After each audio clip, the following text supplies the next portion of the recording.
was time for Beni Bear to go to bed. And tonight, his favourite bedtime story is Jemima Puddle-Duck by Beatrix Potter.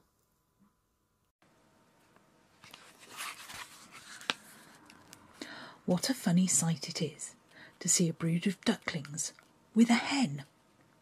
Listen to the story of Jemima Puddle-Duck, who was annoyed because the farmer's wife would not let her hatch her own eggs.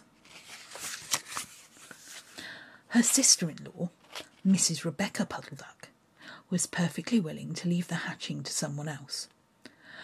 "I've not the patience to sit on a nest for 28 days. No more than you have, Jemima. You would let them go cold.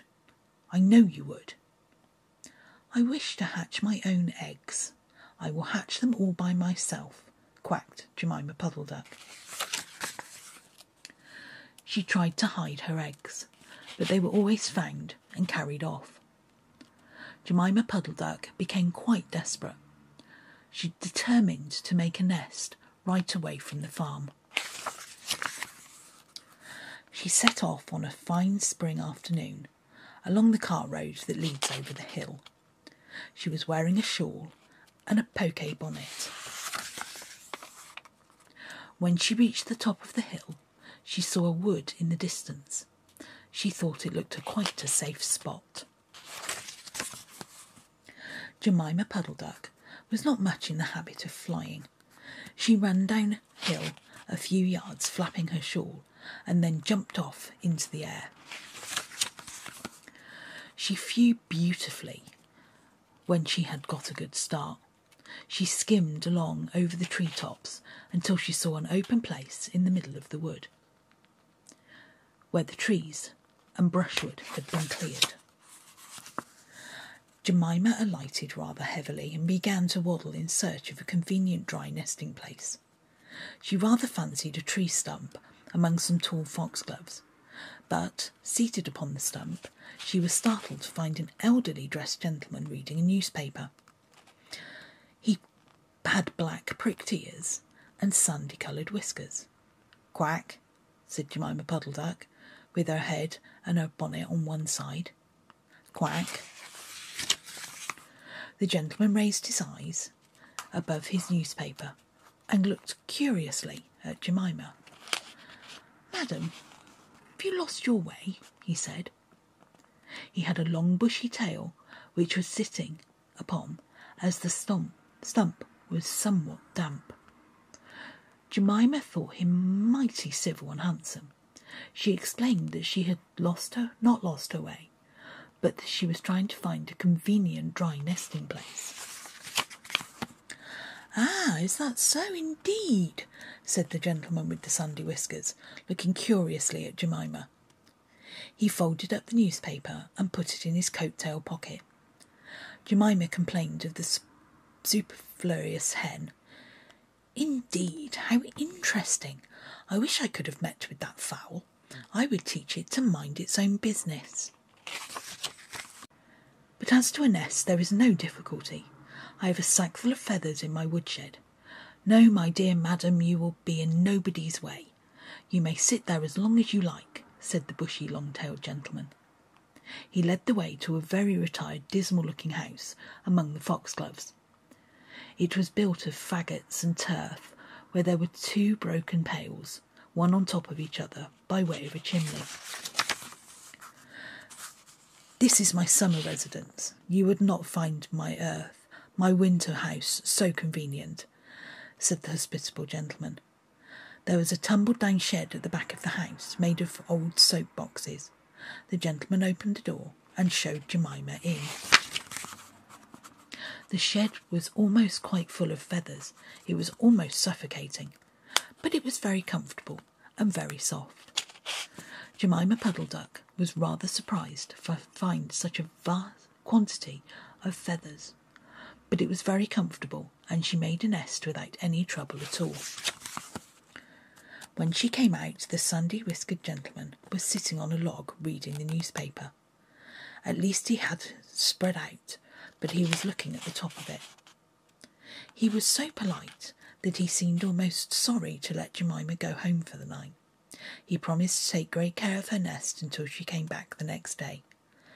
He said he loved eggs and ducklings. He should be proud to see a fine nestful in his woodshed. Jemima Puddle-Duck came every afternoon. She laid 9 eggs in the nest. They were greeny white and very large. The foxy gentleman admired them immensely. He used to turn them over to count them when Jemima was not there. At last Jemima told him that she intended to begin to sit the next day. "And I will bring a bag of corn with me, so that I need never leave my nest until the eggs are hatched. They might catch cold," said the conscientious Jemima. "Madam, I beg you not to trouble yourself with a bag. I will provide oats. But before you commence your tedious sitting, I intend to give you a little treat. Let's have a dinner party, all to ourselves. May I ask you to bring some herbs from the farm garden to make a savoury omelette? Sage and thyme and mint, and 2 onions, and some parsley. I will provide lard for the stuff, lard for the omelette," said the hospitable gentleman with the sandy whiskers. Jemima Puddle-Duck was a simpleton. Not even the mention of sage and onions made her suspicious. She went round the farmyard nibbling off snippets of all the different sorts of herbs that are used for stuffing roast duck. And she waddled into the kitchen and got 2 onions out of a basket.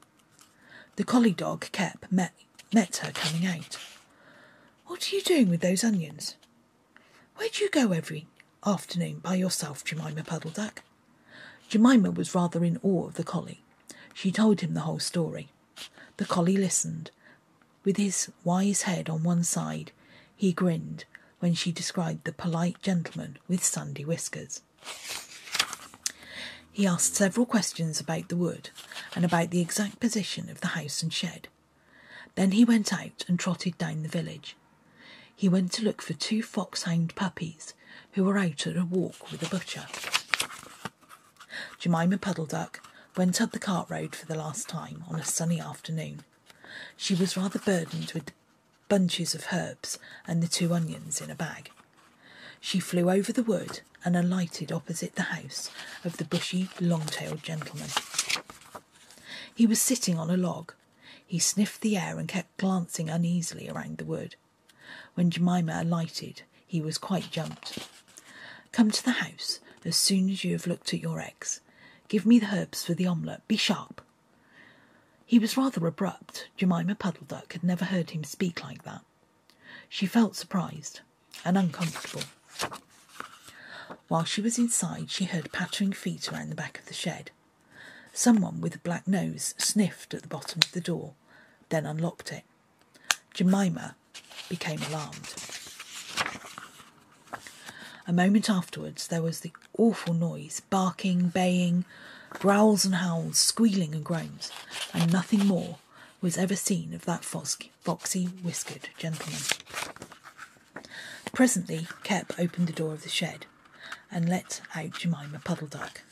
Unfortunately, the puppies rushed in and gobbled up all the eggs before she could stop them. He had a bite on his ear, and both puppies were limping. Jemima Puddle-Duck was escorted home in tears on account of those eggs. She laid some more in June, and she was permitted to keep them herself, but only 4 of them hatched. Jemima Puddle-Duck said that was because of her nerves. She had always been a bad sitter. And now it was time for Beni Bear to go to sleep and dream of all his favourite little animals.